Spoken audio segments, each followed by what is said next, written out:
name is Becky. And we are the Sorry Girls. And today we're going to be doing some Western-inspired decor and DIYs. Why, you ask? Well, that's because we are working with Boobyball again this year, and their theme for the Boobyball is Wild West. So if you don't know, Boobyball is a party thrown by Rethink Breast Cancer to raise support and money for young women with breast cancer. It is so much fun, and it's happening in 4 cities across Canada this year. We'll add the link to the description below. We're definitely going to be there. We will look more Western than this. We don't have our outfits yet, but we're so excited. It's always such a good time. Yeah, you can get tickets and learn more about the cause all below. But for now, we're going to get into the first Western-inspired DIY.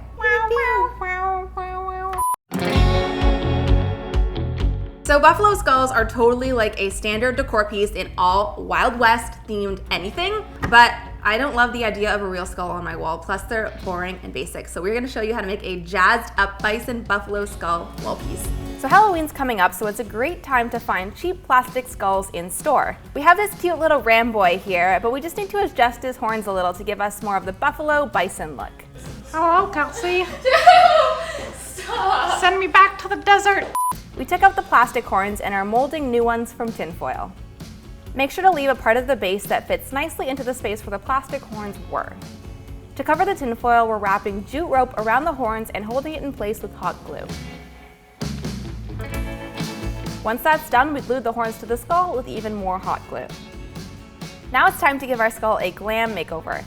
We have a jar of assorted rhinestones we're going to use to cover the skull. The placement of these is totally up to you, but we started by going around the base of the horns and fading it down the skull.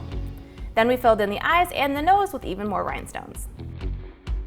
And now your glammed up skull decor is complete. This is perfect for Halloween, but also perfect for the rest of the year because it's just gorgeous.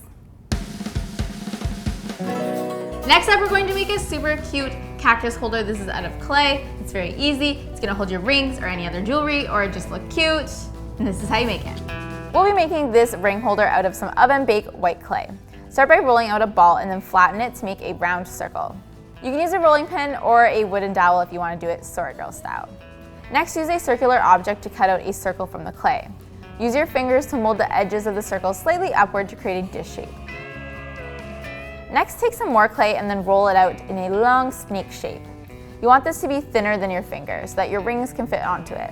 Use an X-Acto knife to cut off a long piece that will work as the base of the cactus. Next, make 2 smaller pieces to be the arms of the cactus. Score the edges of the cactus arm and where you're planning to attach it so that it will help it stick better. Use your finger to blend the edges together really well so that it doesn't break off when baking. Next, use a toothpick to create lines and little spike marks to make your cactus look a little bit more realistic. Place the cactus and the dish on a baking sheet and then bake according to the instructions on the clay. Once they're baked and cool, use some super glue to attach the cactus to the tray. As a final step, we're going to dip dye it pink. Pour out some glossy Mod Podge into a container deep enough to submerge the cactus partway. Add in a tiny bit of pink paint to tint the gloss. Dip the cactus in the glaze and then take it out, allowing the glaze to drip off as much as possible. Place the ring holder onto something like a can. This works really well because only a small amount of the base is actually touching something while it dries. Once the pink was completely dried, we painted the top with a clear gloss. Now little cacti is ready for your rings.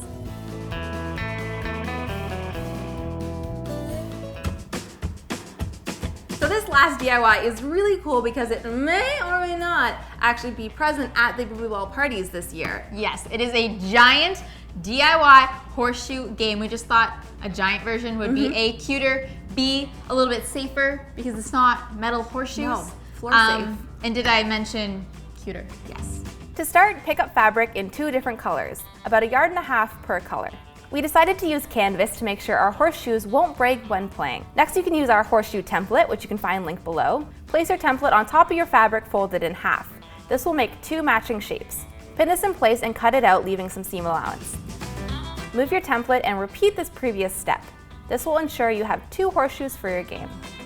You want to have 4 in total. We're making 2 pink and 2 purple to represent the 2 teams. Cut out a cardboard piece 1/2 inch smaller than your horseshoe. This will help your horseshoe hold its shape when you throw it. Place the cardboard in between the 2 layers with the good sides facing out. Pin the fabric together and either serge or zigzag stitch the edge most of the way around, leaving 2 gaps to add your stuffing in later. Next, you'll add a straight stitch all the way around your horseshoe just inside of your previous stitch. This will give it extra security when it's being tossed around. Evenly stuff your horseshoe, making sure you stuff on both sides of the cardboard. Your last step is to sew the gaps you left earlier. Be sure to do both your zigzag stitch as well as the straight stitch to close up the horseshoe. Now it's time to make the stand or the pole for our horseshoe game. Start by measuring out 3 feet onto a 3/4 of an inch wooden dowel. Saw them to length using a handsaw. In a disposable container, mix together some standard concrete. The ratio for mixing concrete is about 4 parts cement to 1 part water, or until it feels like a peanut butter texture. Fill the container until you have about 3 inches of concrete. Place the dowel in the center of the wet concrete and tape it into place until the concrete is completely dry. You can now pop out the cement base and then repeat the step for the other stand. To bulk out the poles, we're placing a pool noodle cut to 3 feet on top of the dowel. With the leftover fabric, we're going to make a slip cover for the horseshoe poles. Trace out the length of your noodle and then cut a strip of fabric that can be wrapped around to cover it. Then cut out a circular shape that is 1/2 inch larger than the top of your noodle. Sew the top piece to the short end of your long piece of fabric and then sew up the long sleeve of the tube to complete your slip cover. You can now add these slip covers over the pool noodle stands, and as a final touch, we're going to be covering up these concrete bases. We got this super affordable rug off of Amazon to mimic the look of sand, although yes, it is furry, but it's cute, and we will link it below. We folded the rug in half and drew out an organic oval shape. Make sure to push the fur towards the center of the rug when you're cutting so that we can keep the fur long and fluffy around the trimmed edge. In the very center of the rug, we are going to cut an X shape so that the rug can be slipped over the pole. And that's it. You're ready to play some DIY indoor horseshoe games, or outdoor, but it's indoor safe because these aren't real horseshoes. Alright, thank you guys so much for watching this video. I hope you like those Western-inspired decor ideas. They can be for a party, they can be for just your life, they can be for whatever, but it's a good little, like, I don't know, good little touch of the Wild West. Make sure you check out the link below to learn more about Boobyball and the whole cause in general. Tickets are more than 50% sold out, so get them. They're going fast, and we do want to see you guys there. Literally so fun. It's so fun. It's a giant party. People dress up. You get to play our DIY games. It's a good time. Woohoo! All right, thank you guys so much for watching. If you like this video, make sure you give it a like. And if you love it, make sure you sub it. And we'll see you next time we're at Boobyball, but Bye. also next time. Okay, bye. Bye.